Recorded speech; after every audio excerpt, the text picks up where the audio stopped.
Muy Sí, bien, ya. mucho Ahora gusto, sí. Niña. Mucho gusto. Mucho Bueno, gusto. continuamos con Andrea, Karen, Ajá, ok, Messi, y bueno, yo soy Jacqueline. ok, Nosotras somos alumnas de la Universidad Autónoma Metropolitana, nuestra unidad que se encuentra en Lerma, y somos alumnas de la de la licenciatura en Psicología Biomédica. ok. Entonces, pues precisamente un poco lo que esperamos o lo que nos gustaría como pues aprender también en esta entrevista, pues es un poco acerca de lo que, la manera en la que hace su trabajo, en que desempeña su profesión. Y pues Ujú. para conocerla también un poquito mejor, nos gustaría saber si nos puede contar un poco acerca de su formación. Ah, claro. Bueno, yo me llamo Marisol Cruz García, soy psiquiatra, estudié la carrera de médico cirujano y posteriormente hice la especialidad en psiquiatría. La carrera de médico cirujano la estudié en la Universidad Anáhuac del Norte y la especialidad de psiquiatría fue por parte de la UNAM en el Hospital Psiquiátrico Fray Bernardino Álvarez. Y de ahí egresé en el 2013 y desde el 2013 he estado trabajando en el instituto que es el ISEM, pero en diferentes hospitales. Me he movido de, he estado básicamente en dos hospitales del ISEM. La primera vez en un hospital psiquiátrico como tal, que es el Hospital Psiquiátrico Granjar La Salud, que está en la salida a Puebla. Y de ahí ya me mudé hacia acá, hacia Toluca, y he estado trabajando en el ISEM, en el Hospital Adolfo López Mateos. Y bueno, ahorita, desde que llegué aquí a Toluca, desde el 2016, en la práctica privada. Así es. Sí. Ok. No sé qué Bueno, más quieren preguntarme, a ver, de pacientes. para empezar queríamos saber qué tan a menudo recibe pacientes con algún trastorno del espectro de la esquizofrenia. Uy, depende. Desafortunadamente, aquí sí, como en toda la medicina, las enfermedades mentales son muy caras. Entonces, la realidad es que los pacientes con esquizofrenia que llegan a la priva te puedo decir que en la priva tal vez será el 10 o 20% de toda la consulta de la priva, mientras que en institución la esquizofrenia y en general los trastornos psicóticos como tal, yo creo que ocupan como un 70 o 80% de la población que se atiende en hospital público. Obviamente, ¿por qué? Porque a final del día, digo, tristemente, la esquizofrenia es una enfermedad muy cara. ¿A qué me refiero? A que es constantemente estar en vigilancia por parte de nosotros. Los medicamentos antipsicóticos eh, para la población que se atiende, por ejemplo, aquí en Toluca, a veces sobrepasa mucho, ¿no? O sea, en el Adolfo, por ejemplo, tengo pacientes que hacen 3 horas de camino para llegar al Adolfo y para poder tener la consulta con psiquiatría. Son consultas que cuestan menos de 300 pesos la consulta y que además de todo tienen el plus de que se les da el medicamento incluido en la consulta. Estamos hablando de que los medicamentos, por ejemplo, uno de los más utilizados antipsicóticos como la olanzapina o como la risperidona, pueden llegar a costar 1,000 pesos la cajita cuando es un medicamento de patente, 1,500, ¿no? Y hay muchos genéricos, sí es cierto, pero incluso algo que en lo personal, ¿no? Podemos decir, hay 500 pesos una cajita con 20 tabletas, no cuesta tanto. Estamos hablando otra vez de población que a veces gana 30 pesos diarios, que tienen que juntar todo el mes, como pasa en el Adolfo, para el pasaje del camión y que luego ahora también tienen que juntar para esos 300 pesos de la consulta. Entonces, para ellos que lo puedan comprar por fuera es casi imposible. Y desafortunadamente, la mayoría de la población aquí en Toluca que yo he visto que tiene esquizofrenia son personas de muy escasos recursos. Entonces, desafortunadamente, venir a la consulta privada como tal por un caso de esquizofrenia, a veces para ellos es muy complicado, ¿no? El precio de la consulta, más el precio del medicamento, más el traslado hasta Toluca, porque no siempre vienen de Toluca, ¿no? Vienen de pequeños pueblitos aledaños o de incluso de personas que vienen de rancherías súper lejos para venir a la consulta, ¿no? Entonces, insisto, eh, es un gasto importante para ellos. Es más fácil que vayan a instituciones como el ISEM o como ISEMIM, si tienen alguna seguridad social, o como incluso el DIF, a que vengan a la consulta privada. Ok, sí, pues en este sentido, ¿cuáles son los síntomas más comunes y cómo Ujú. puede variar entre las personas que presentan pues pues este trastorno? ¿Esquizofrenia? Sí, esquizofrenia. Ok, bueno, primero tendríamos que entender lo que es la enfermedad de la esquizofrenia como tal, ¿no? O sea, una cosa es tener esquizofrenia y otra cosa es estar psicótico. El paciente psicótico es aquel paciente que tiene alteraciones de la sensopercepción. ¿Qué decimos con alteraciones de la sensopercepción? Alteraciones de visuales, alteraciones de oído, alteraciones olfatorias, alteraciones gustativas, alteraciones sensitivas, todo lo que puedas tener con las cosas que sientes, ¿no? Con todos los sentidos. 5 sentidos, hay 5 tipos de alteraciones de la sensopercepción, alucinaciones y toda esta situación. Eso es por una parte. Aparte, también se tienen que tener alteraciones del pensamiento. ¿Qué quiere decir con el pensamiento? El pensamiento le estudiamos dos cosas, lo que es la forma y el contenido, entendiendo que la forma es cómo se piensa, a que digo que piense de una manera lineal o que piense de una manera circunloquial, en donde regrese al mismo punto, o que piense en una manera tangencial. O sea, es la forma en la que está pensando el paciente. Y el contenido del pensamiento normalmente son las alteraciones como las ideas delirantes, las ideas deliroides, las ideas sobrevaloradas, ¿no? Todo lo que conlleva ya la forma, ¿no? Que puede ser una manera, una alteración, por ejemplo, una idea delirante de daño, de referencia, una alteración, pues son las ideas delirantes. No sé qué tan familiarizadas estén ustedes con todos estos conceptos, porque sí es algo, bueno, pues tratar de explicarlo en 5 minutos es muy complicado, pero sí es como una gama muy importante de lo que tenemos que entender entre qué se está estudiando a nivel de pensamiento y qué significa psicosis, ¿no? Un paciente psicótico con estas dos características, por ejemplo, tan sencillas que les acabo de decir, puede ser cualquiera. ¿Qué quiere decir esto? Puede haber depresión con psicosis, puede haber un trastorno bipolar con ideas deliroides, puede haber una manía obviamente con un pensamiento psicótico, ¿no? Puede haber un episodio psicótico simple. Entonces, decir que el paciente está psicótico es como si dijéramos tiene fiebre. Ok, tiene fiebre, pero ¿por qué? Por una infección de la garganta, por una infección del estómago, por una infección del oído. Estar psicótico no es lo mismo que esquizofrenia. ¿El paciente con esquizofrenia sí tiene psicosis? Sí, claro que sí. Pero además también tiene alteraciones conductuales, tiene alteraciones con las relaciones del medio, tiene disfunción laboral, disfunción familiar, disfunción personal, ¿no? O sea, es una gama de síntomas que se van juntando. Para que yo pueda decir que mi paciente tiene esquizofrenia, tiene que llevar al menos 6 meses mínimo con este tipo de síntomas que yo les acabo de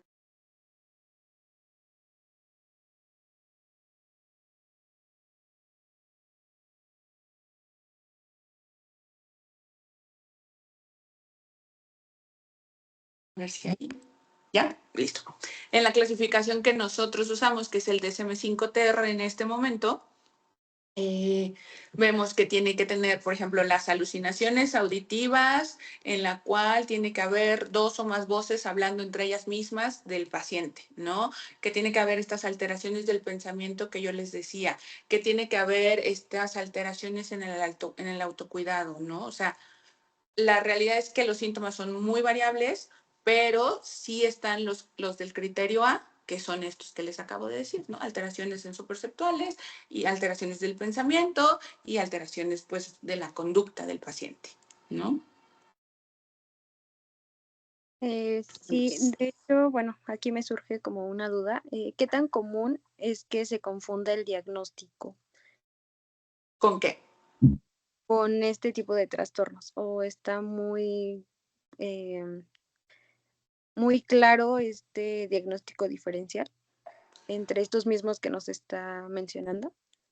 Lo que pasa es que, mira, la realidad es que, pues bueno, yo te puedo decir, para mí es súper fácil. O sea, te veo y te digo qué es, ¿no? Pero pues bueno, yo llevo 11 años siendo psiquiatra, ya sería el colmo. La realidad es que tienes que preguntar mucho, o sea, nuestros diagnósticos, ustedes lo saben, son totalmente clínicos. O sea, por más que yo quiera y aunque tenga mi resonancia magnética funcional, pues sí, voy a ver algunas alteraciones a nivel de cerebro, es cierto, en cómo está funcionando y todo, pero la realidad es que es clínica. Y tengo que hablar con mi paciente, tengo que empezar a preguntar. ¿Por qué? Porque no es lo mismo, por ejemplo, una depresión psicótica que me va a decir, pues es que empezó secundario a una separación, él era completamente funcional, empezó con tristeza, empezó con disfunción, empezó con aislamiento, pero sobre todo es mucha la tristeza que él presentaba y fue avanzando y fue avanzando. A que si me dicen, por ejemplo, en la esquizofrenia, sabemos que en los hombres la edad, la media es de 15 a 25 años, y entonces que me empiecen a decir, pues sí, él también empezó con aislamiento, igual que una depresión, pero él ha estado con disfunción mucho más importante. Y aparte empezó a decir cosas raras, que es lo primero que te dice la familia. Empezó a decir cosas como que sentía que lo seguían, que lo estaban vigilando, empezó a tener conductas extrañas, a ser más agresivo, menos tolerante, más irritable, a no querer consumir lo que le daban de comer porque decía que alguien más lo quería matar, a no querer hablar con más gente porque decía que se estaban burlando de ellos, y empezó a tener alucinaciones auditivas, peyorativas. Entonces tú te vas dando cuenta con la clínica cuáles son los síntomas principales que han tenido y cuál es o cómo es la evolución que ha tenido. Porque la esquizofrenia, la realidad es que es un padecimiento que empieza desde, puede ser muy jóvenes, pero que lo principal es la causa, la disfunción. O sea, es muy importante como, no sé, tengo muchos pacientes que son químicos, tengo muchos pacientes que son médicos, y que justamente el detonante o el factor que empezó todo fue algo muy estresante, ¿no? Exámenes finales, extraordinarios, cuando empezaron su primer trabajo, ¿no? No son cuestiones que podrían a lo mejor primero hacerme pensar en una depresión y que de ahí fue evolucionando a una depresión psicótica, a como tal un cuadro de esquizofrenia, ¿no? Sí es mucho de clínica, o sea, tú tienes que entrevistar muy bien al paciente, como se lo digo siempre a mis alumnos. Si tú no te tomas la molestia de hablar con tu paciente y de ver qué es lo que está llevándolo ahí, con una real entrevista, que obviamente no te va a llevar 10 minutos, sino que tiene que ser mínimo una entrevista de una hora, la realidad es que sí vas a estar muy confundido entre los diagnósticos diferenciales.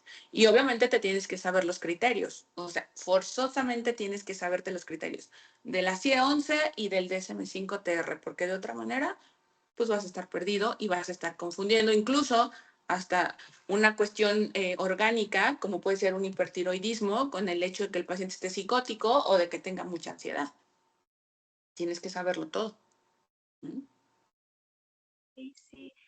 Y bueno, el ejemplo que ahorita nos daba va un poco más enfocado a adultos, pero por ejemplo, en el caso de niños, ¿qué tan difícil es detectarlo? Y comparado con entre adultos y niños, ¿en qué etapa sería más fácil detectar el diagnóstico de esquizofrenia? Híjole, de niños yo no te puedo decir porque yo soy psiquiatra de adultos. Para estudiar a los niños y a los adolescentes tienes que ser una cosa que se llama paidopsiquiatra, que son después de haber hecho psiquiatría, te tienes que querer especializar en los humanitos. Entonces, no sabría decirte muy bien, tengo como la embarrada básica de lo que yo llevé de paido en el R2, pero la realidad es que es igual, o sea, son pacientitos en los niños.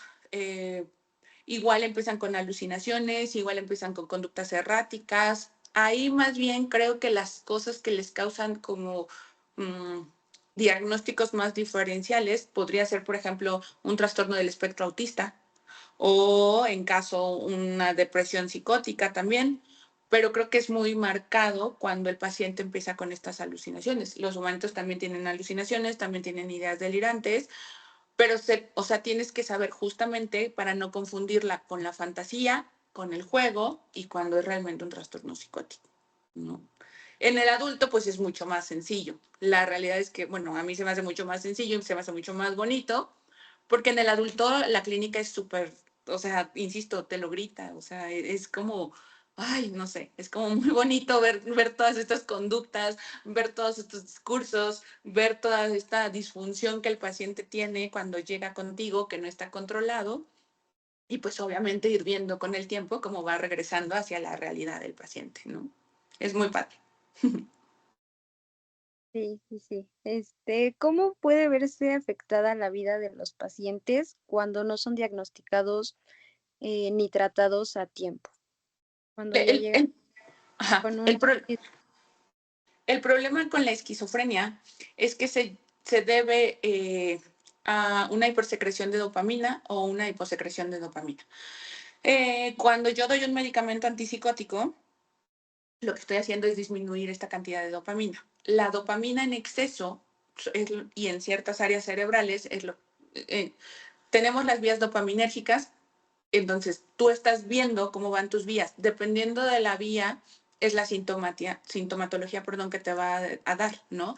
Una cosa que se llama síntomas positivos, otra cosa que se llama síntomas negativos, por ejemplo. Entonces, los síntomas positivos son como los más escandalosos, por así decirlo, las alucinaciones, las ideas delirantes, todo esto que les platicaba. Los síntomas negativos son un poco más silenciosos y se confunden muchas veces, por ejemplo, con cuestiones de, no, es que así es él, es que tuvo un mal día, es que es su personalidad, es que no le está yendo tan bien en el trabajo. ¿Por qué?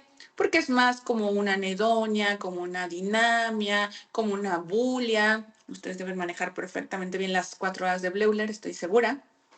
Entonces, son síntomas como más presentes, emocionales, podríamos decirle. Para nosotros esos síntomas son muy importantes porque son los síntomas prodrómicos. O sea, si nosotros detectáramos desde ese momento la alteración como tal, como síntomas negativos, la realidad es que el pronóstico sería muy bueno. ¿Por qué? Porque entonces ya no empezaríamos a dejar que ese exceso de dopamina dañara la funcionalidad del paciente. ¿Cuál es el problema que tú me estás preguntando? Entre más tiempo pase el paciente con los síntomas, mayor es el grado de disfunción. La esquizofrenia es un padecimiento que no tiene cura, o sea, no hay manera en que se quite. ¿Se puede controlar? Por supuesto que sí. ¿De qué depende? De la toma del medicamento. Yo dejo de tomar mi medicamento y en automático esa disfunción, pues obviamente que no está curada, vuelve a tomar, ¿no? Entonces otra vez vuelve a secretar exceso de dopamina y se vuelven a presentar los síntomas. Ah, no hay problema, vuelvo a dar el medicamento y ya. Sí, pero no. ¿Por qué no? Cada vez que tú tienes una recaída con tu paciente, en vez de recuperar el 100% de la funcionalidad, a lo mejor en el primer brote psicótico, tu paciente recupera el 98% de funcionalidad. En el segundo brote psicótico ya recupera el 95%. En el quinto brote psicótico ya estás hablando solo de un 80%. Cada vez que tu paciente tiene una recaída, la disfuncionalidad va aumentando. Y aunque tú le des el mismo tratamiento con los mejores cuidados, la realidad es que tu paciente ya no vuelve a ser el mismo.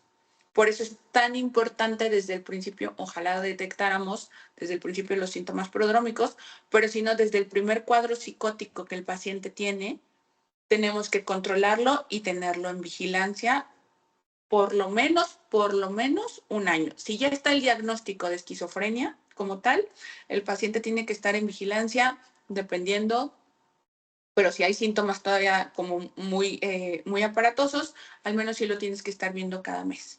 Una vez que se estabiliza el paciente, la realidad es que sí lo podemos ver cada 4, cada 6 meses. Tengo pacientes que veo cada año y están muy estables, pero la verdad es que ni siquiera, aunque estén súper estables, nada en esta vida te da la seguridad de aunque se estén tomando el medicamento y aunque estén cumpliendo con todos los pues, parámetros que tú le pides que tenga el paciente. Aún así, la verdad es que puede surgir una recaída. Desafortunadamente es una enfermedad que, pues, insisto, solo se controla y no solo con el control va a ser suficiente, ¿no? Entonces, ¿cuál es lo malo? ¿Cómo afecta la disfunción? Si el paciente es bien vigilado y bien cuidado, por ejemplo, como en Estados Unidos, que se tienen programas de salud preciosos, en verdad, en donde incluso o sea, como tal, la reinserción al medio, el paciente tiene trabajo, se puede valer por él mismo, o sea, está vigilado, lo apoya el Estado, todo, la verdad es que tienen muy buen pronóstico. Desgraciadamente aquí en México, donde somos un país, pues otra vez, de muy escasos recursos, donde el sistema de salud en sí tiene como la última colita de los recursos económicos para el gobierno, y de ese porcentaje, psiquiatría tiene todavía lo más bajo de todo el capital para salud, pues la verdad es que el pronóstico de nuestros pacientes es muy pobre la mayoría de las veces, ¿no? Entonces, ¿cómo lo afecta? Pues aquí los pacientes con esquizofrenia, simple y sencillamente con decir voy al psiquiatra, aunque no sea por esquizofrenia, es algo, híjole, súper estigmatizado. Estás loco. Si vienes al psiquiatra es porque estás loco, ¿no? Y te vamos a enchochar y te vamos a dopar y te vamos a hacer no sé cuántas cosas y te vas a hacer dependiente del medicamento y te van a dejar peor y es como, ay Dios mío, ¿qué está pasando? El problema es justamente que debido a esos estigmas, primero, de verdad se los prometo, es que es increíble. Primero van con el brujo, primero van con el chamán, primero van con la vecina que les receta el Herbalife o las gotitas o el no sé qué, y ya después van con el padre, porque tampoco van con nosotros después. Entonces, ya que probaron todo, ya que de plano dijeron, es que nada le funciona, entonces empiezan a ir con los doctores. Y entonces también los doctores que tristemente tampoco están muy conscientes o estudiados de la importancia de la salud mental, mis colegas de otras especialidades se tardan años, años en mandárnoslos. Entonces, para mí es muy claro cuando un paciente está psicótico. Para ellos es como, no, es que seguramente es esto y es aquello, y voy con el neuro, y voy con el neurocirujano, y voy con el gastro, y voy con todo el mundo, y hasta el final es cuando dicen, probablemente tengas que ir con el psiquiatra.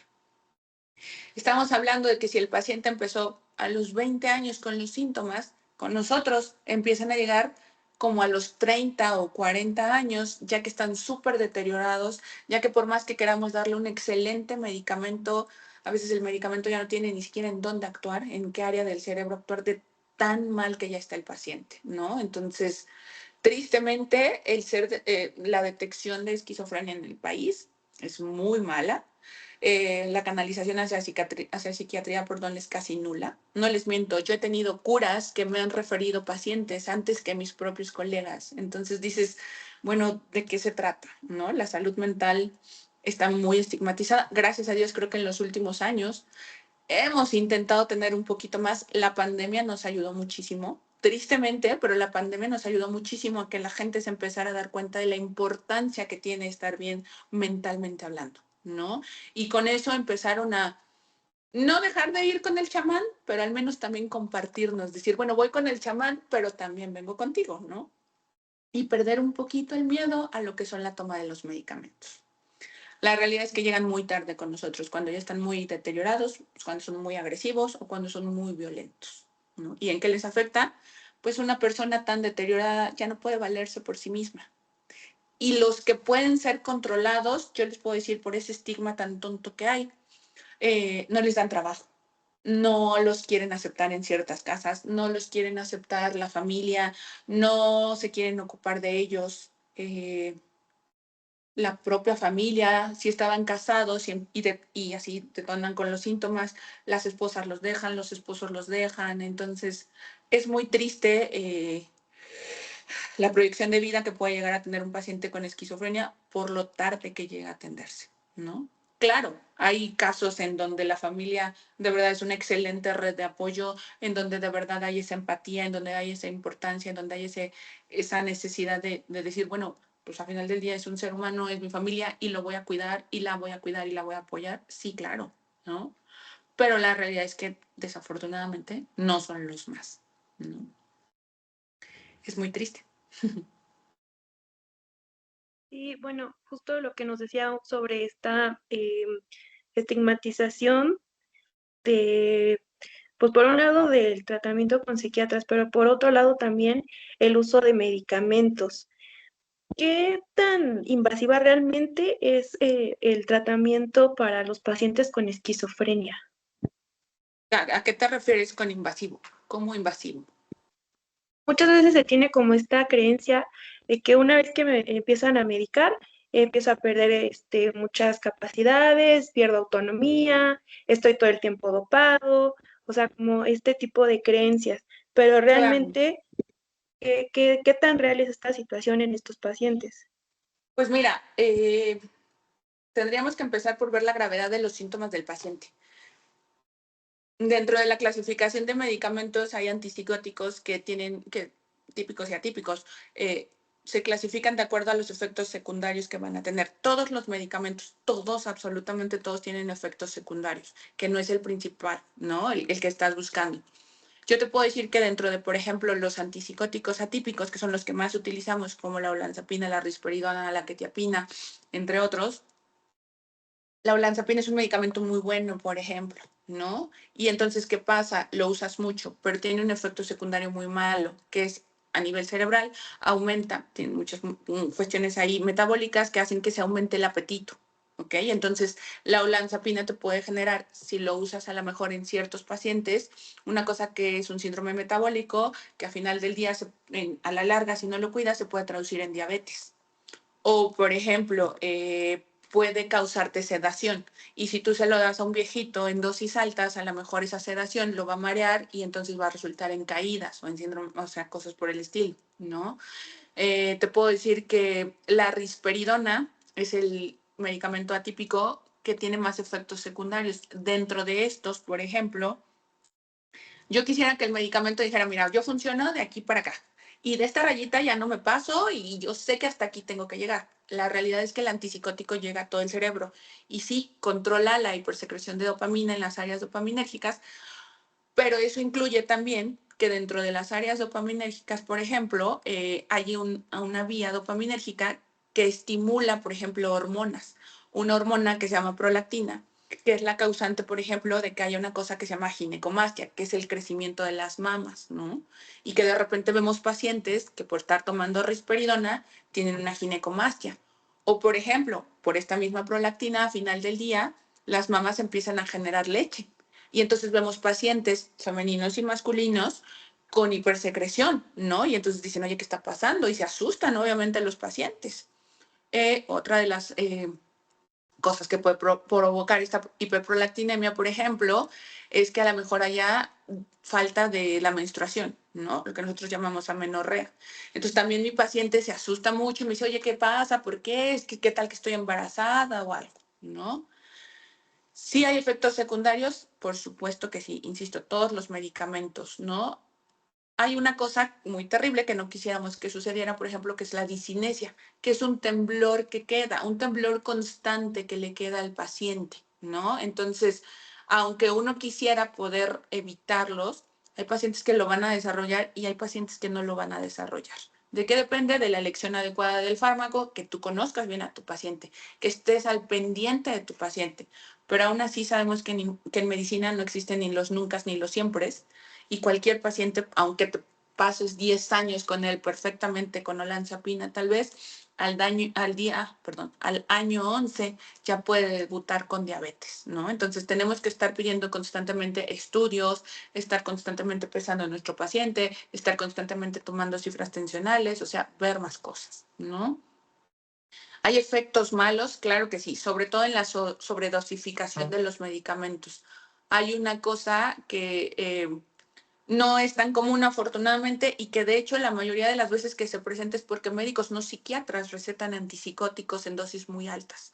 Es una cosa que se llama el síndrome neuroléptico maligno, ¿no? Que se presenta justamente por una dosis. Hay médicos que de verdad, o sea, desafortunadamente malutilizan los medicamentos psiquiátricos y causan este tipo de daños, ¿no? Este es un síndrome que puede llevar incluso a la muerte del paciente. Entonces, pues, ¿causan efectos secundarios? Sí, por supuesto. ¿Causan efectos de dependencia? No. Hay que entender que para que una cosa te haga o genere una dependencia, necesitas que ese medicamento deje de funcionar y necesitas aumentar y aumentar y aumentar la dosis porque si no te puede dar una abstinencia, ¿no? Entonces, necesitas el medicamento para vivir desde una parte que está afectando otras áreas del cerebro.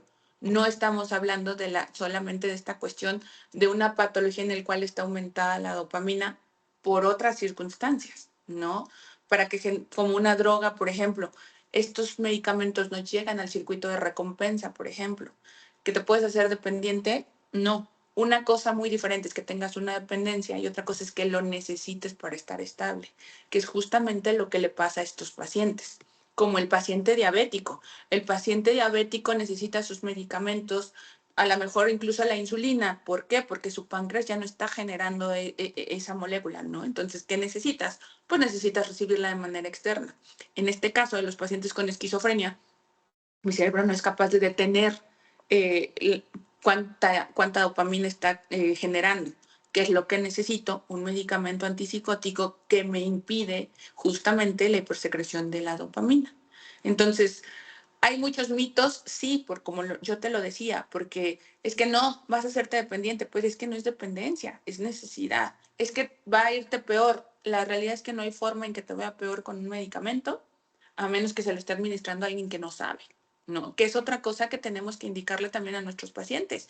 Están viniendo con especialistas, o sea, no es una persona que de repente un día se levantó y dijo, ay, voy a leer un libro de farmacología y voy a ver cómo funciona. No, la realidad es que, o sea, somos personas que por supuesto que estamos estudiando y que por supuesto que estamos actualizándonos y que por supuesto que todo el tiempo andamos en los congresos justamente para ver qué avances, qué se descubrió, qué está. Y eso sí se lo tenemos que explicar muy bien a nuestro paciente, porque esa es otra cosa que muchos médicos pecan. Son extremadamente narcisistas. Y entonces es, ay, yo le explico, pero ¿qué me va a entender él? Tú tienes que encontrar como médico, y es tu responsabilidad encontrar como médico las palabras exactas para que tu paciente te entienda, porque necesitas tener claridad, porque necesitas ser perfectamente entendible para él. No importa si es el señor que recoge la basura todos los días o si es la reina Isabel. Tú tienes que tener la capacidad de darte a entender para que justamente no quede ninguna duda en ese paciente sobre qué va a pasar, sobre qué va a suceder y sobre cómo actúa el medicamento. Y no importa que no haya terminado la primaria, tienes que encontrar la manera de decirle, esto va a llegar a su cerebro y va a impedir que esas voces sigan actuando o que esas alucinaciones sigan molestándolo o que esas ideas delirantes sigan tratándolo de atacar, de matar, de lo que sea. ¿Me explico?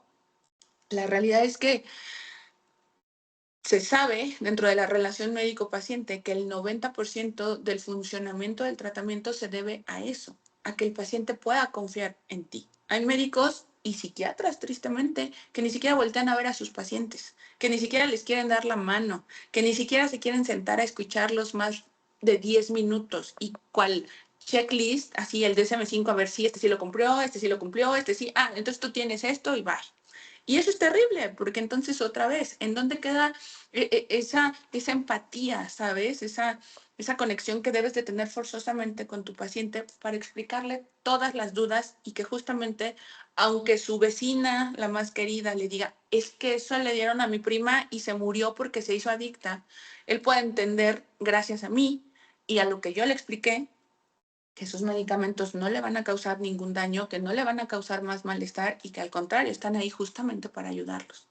Al final del día tenemos que entender que los pacientes siempre vienen con nosotros en cualquier especialidad, pero siempre vienen con nosotros como en un momento muy lábil, como en un momento de mucho miedo, como nadie viene a vernos tristemente por gusto o por amor. O sea, la realidad es que vienen a vernos por necesidad.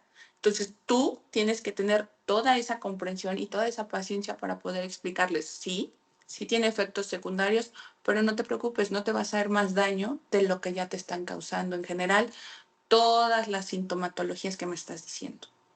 Entonces, es una tarea muy difícil, sí, porque el estigma, de verdad no tienes idea lo difícil que es combatir ese estigma. O sea, de verdad que somos peor que Satán, creo, los psiquiatras, pero la realidad es que es una cosa con la que tenemos que educar y luchar todos los días. Y siempre dejarle al paciente bien claro que venir al psiquiatra, pues, no es de locos, sino de muy valientes para poder curarse. Aunque estén psicóticos, sí, porque te voy a decir algo que casi cualquier paciente con esquizofrenia y alteraciones de la sensopercepción te va a decir. Y a mí se me quedó muy grabado porque en serio lo repiten mucho. Yo estoy loco. pero no estoy tonto. Y eso es totalmente cierto. Que el paciente tenga alteraciones, pensamientos, sensopercepción, funcionalidad, no quiere decir que no te va a entender. Y le debes mucho respeto a ese paciente sobre todo. Entonces, la realidad es que puedes explicarle mucho y puedes enseñarle mucho a tu paciente, porque de eso va a depender también si se toma o no el tratamiento, obviamente. A menos que tenga ciertos criterios en los cuales debe de estar hospitalizado. Y entonces sí, o sea, ahí sí ya son otras situaciones, pero al menos el paciente que viene a consulta externa, pues sí tienes que hablar con él.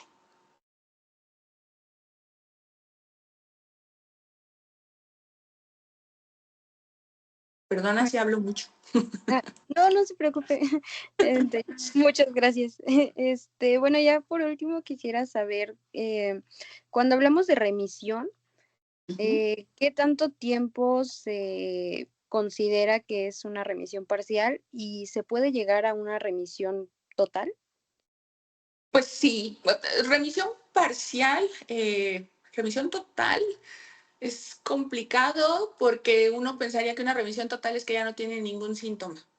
La realidad es que dentro de la esquizofrenia, por ejemplo, te puedo decir que los síntomas más difíciles de quitar, en verdad, son los síntomas como las alucinaciones auditivas. O sea, tengo pacientes que tienen toda la conciencia de la enfermedad, que saben que tienen esquizofrenia, que saben que esas voces vienen de la enfermedad, pero aún así no las dejan de escuchar. Entonces, una remisión, pues hablamos dependiendo, por ejemplo, de qué tantos síntomas quedan o no.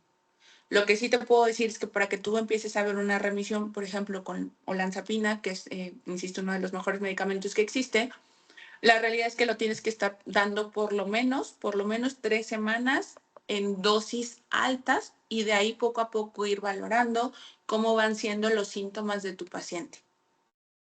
Obviamente se manejan dosis máximas de medicamento porque, como te dije, en exceso hace daño y causa mucho daño al paciente. Tú tienes que saber como médico psiquiatra cuáles son tus dosis máximas y cuáles son tus dosis mínimas y cuándo vas a aplicar qué cosa, ¿no? Insisto, es un estudio global, o sea, no solamente es como saber el antipsicótico, ¿no? Tienes que saber realmente todo lo que tiene tu paciente, si tiene diabetes, si tiene alteraciones tiroideas, si tiene CUSI, si tiene, o sea, tienes que saber muchísimas cosas de tu paciente como médico. De ahí te tienes que ir entonces ahora sí a escoger el medicamento adecuado. Un paciente que llega con un brote psicótico así terrible, en donde hay agresividad, donde hay alteraciones de la sensopercepción, donde hay alteraciones del pensamiento, donde hay disruptividad, donde hay disfunción absoluta, donde de verdad ya la familia, como muchas veces nos llegaban ahí al fray, por ejemplo, que los traían ya amarrados, que los traían en unas situaciones terribles que por supuesto no deberían de llegar jamás, nunca a ningún ser humano, pero pues ellos los llevaban así. Tú sabías que primero, o sea, lo que tienes que hacer primero realmente es sedar al paciente, porque es imposible que te puedas acercar a él. Aunque tú ames y adores a tu paciente, lo primero que tienes que resguardar pues es tu vida, ¿no? Entonces, lo primero que tienes que hacer es darle una dosis de algún antipsicótico, porque con eso él va a bajar esta agresividad, tal vez va a bajar esta impulsividad y entonces de ahí ya puedes empezar a medicarlo. La realidad es que cuando están hospitalizados, por ejemplo, siempre usamos medicamentos intramusculares o intravenosos. Es muy difícil, como no hay conciencia de enfermedad, es muy difícil que acepten tomar medicamentos vía oral. Empiezas con el medicamento IV o IM, posteriormente cambias al medicamento en vía oral y ya después vas disminuyendo la dosis. Lo que sí es seguro es, por ejemplo, si es tu primer brote psicótico, el paciente no debe quedarse sin antipsicótico por lo menos un año. Estamos hablando de que un año entero, aunque ya no tenga alucinaciones, aunque ya no tenga ideas delirantes, aunque ya tenga una buena conducta y funcionalidad, el paciente tiene que seguir tomando su antipsicótico, ¿no? Y obviamente después lo vas a ir disminuyendo dependiendo de la respuesta que tenga tu paciente. Si al mes tú ves que tu paciente ya se estabilizó con 10 miligramos de olanzapina, lo puedes dejar 10 miligramos de olanzapina con 6 meses y a los 6 meses vuelves a valorar a ver si ya se lo puedes bajar o si no se lo puedes bajar, o si se lo tienes que cambiar por otro medicamento porque ya te hizo muchos picos de hiperglucemia y entonces su hemoglobina glicosilada ya está arriba de 5,9 y entonces tu paciente ya es diabético. Y entonces tendrías que cambiar el medicamento, pero obviamente pues no se lo puedes cambiar de un día para otro. Tienes que ir igual, graduando la dosis del medicamento e ir viendo cuál otro medicamento le va a dar. Desafortunadamente, no todos los medicamentos les funcionan a todos los pacientes, ¿no? Sería muy padre que fuera como una receta de cocina y así, así, así, y ya. Pues sería mucho más fácil, pero la realidad es que depende mucho de cómo vaya evolucionando el paciente y qué efectos secundarios se presenten en cada paciente. La realidad también es que cuando ya nada funciona, damos otro medicamento, pero como buen medicamento tiene efectos secundarios en el cual ataca las células, bueno, una parte de las células sanguíneas y tampoco es algo tan padre, porque entonces le estás ocasionando algo mucho más grave a tu paciente. Entonces, la realidad es que es un equilibrio muy estricto en donde sí, como psiquiatras, tenemos una responsabilidad impresionante de estar viendo muchísimos detalles, no solo de la enfermedad mental, sino de todo el paciente pues, en su organismo y médicamente hablando. Entonces, puede ser mínimo para que tu paciente remita los síntomas psicóticos que traiga así un cuadro muy intenso, sí te puede tomar de 3 a 4 semanas. Esa es la realidad. Si va a haber una remisión total, eso no lo vas a poder saber. Pero, por ejemplo, hablaríamos de un caso de éxito en donde el paciente tiene absolutamente la conciencia de enfermedad. Eso es lo que para nosotros es realmente lo que buscamos. Si nuestro paciente empieza a tener conciencia de enfermedad, el paciente va a tener una proyección a futuro mucho más benevolente que un paciente que nunca tiene, perdón, conciencia de enfermedad. Y si tú preguntas si hay una remisión total de los síntomas, yo te puedo decir que puede haber mucha remisión, pero el paciente, la realidad es que es muy difícil cuando se le quitan todos los síntomas.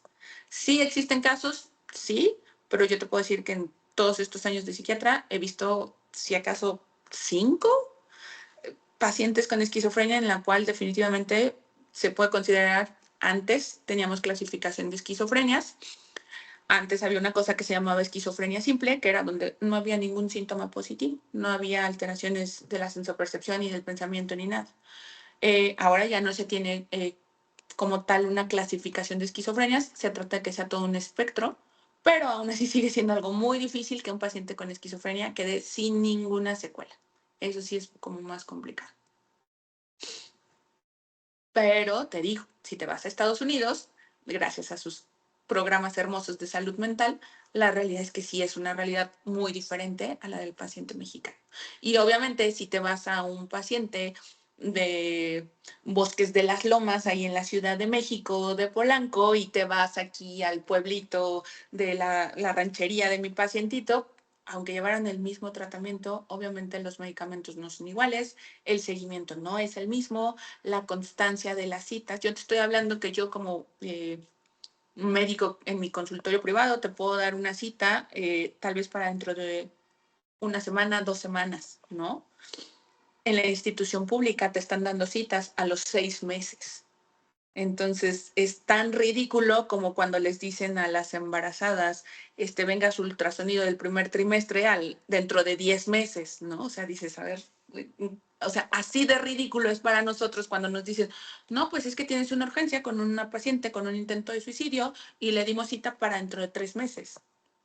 O sea, otra vez, volvemos a las trabas del bendito sistema de salud, del cual tiene cosas muy buenas, pero desafortunadamente te toca aguantarte, ¿no? Entonces, ¿qué les digo? Sí, pues, pues muchas gracias por compartirnos toda esta información. Em, bueno, nosotras no lo dijimos al principio, actualmente nos encontramos en el sexto trimestre de la carrera y pues claro, no vamos a hacer todo lo que usted hace, pero pues sí esperemos que sirvamos también un poco de ayuda para pues también que ustedes como Claro. psiquiatras pues desarrollen o la tengan un poquito Yo te voy a más. decir algo. Nosotros no podemos funcionar si no tenemos la ayuda de psicología. Aunque queramos, aunque digamos, o sea, nosotros sin psicología no podemos hacer gran cosa. Porque yo me voy a encargar como médico de todos los síntomas y todo, pero tú sabes que en la mayoría de las enfermedades mentales la parte emocional es la base de muchas cosas, ¿no? A lo mejor de la esquizofrenia no, a lo mejor del trastorno bipolar no, pero créeme que esa inclusión, insisto, de mi paciente con esquizofrenia, nadie más se la va a dar más que ustedes como psicología. Ese apoyo de decir, oye, porque el paciente psicótico, por supuesto que se deprime. O sea, no porque tengo A, no voy a tener B, C y D, ¿no? Claro que sí, y por supuesto que va a trabajar con ustedes, ¿no? Obvio, no te voy a mandar a ti psicología, un paciente psicótico, porque ni siquiera está dentro de la realidad y lo que te diga, pues ni siquiera va a ser real. Pero sé perfectamente que el día que mi paciente con esquizofrenia se me deprima, porque alguien no se quiso casar con él, porque alguien le dijo loco, porque alguien le quitó el trabajo, porque su familia lo abandonó, o sea, por más que yo quiera, esa contención que da la parte de psicología, no es posible que yo la tenga. La realidad es que para todo lo que haga el psiquiatra, si no camina de lado con el psicólogo, no es un buen psiquiatra. O sea, no puedo. No, yo sin psicología, yo te lo digo, yo no puedo trabajar sin un terapeuta. Y la realidad es que la herramienta que es para mí la terapia, hasta como psiquiatra, si yo no fuera terapia, pues estaríamos mal, empezando por ahí, ¿no? Y luego, si yo no mandara a mis pacientes con psicología, la verdad es que otra vez pecaría mucho de narcisismo y lejos de ayudar a mi paciente lo estaría perjudicando. Entonces, yo creo que ustedes son una parte fundamental de todo lo que hacemos los psiquiatras y la realidad es que creo que siempre tendríamos que trabajar en equipo, ¿no? Me queda claro que un psiquiatra sin psicología, el paciente no le va bien. Sí, pues muchas gracias. Esperamos también no haber sido, pues no haberle quitado demasiado tiempo No te y una preocupes. vez sí, toda la información que ahorita nos está dando, pues para nosotras también nos da mucha luz de cómo podemos pues hacer también un buen trabajo en un futuro. Me parece excelente. Me parece muy bien y espero que algún día pueda derivarles yo pacientes a cada una de ustedes. Eso Muchas gracias. Gracias. Entonces, pues eso sería todo por hoy. Le Muy agradecemos bien. muchísimo de verdad su tiempo Claro que sí. y pues fue un gusto de verdad. Mucho gusto también para mí y para ustedes, niñas. Cuídense mucho. Hasta luego, nos vemos. Muy bien. Bye bye.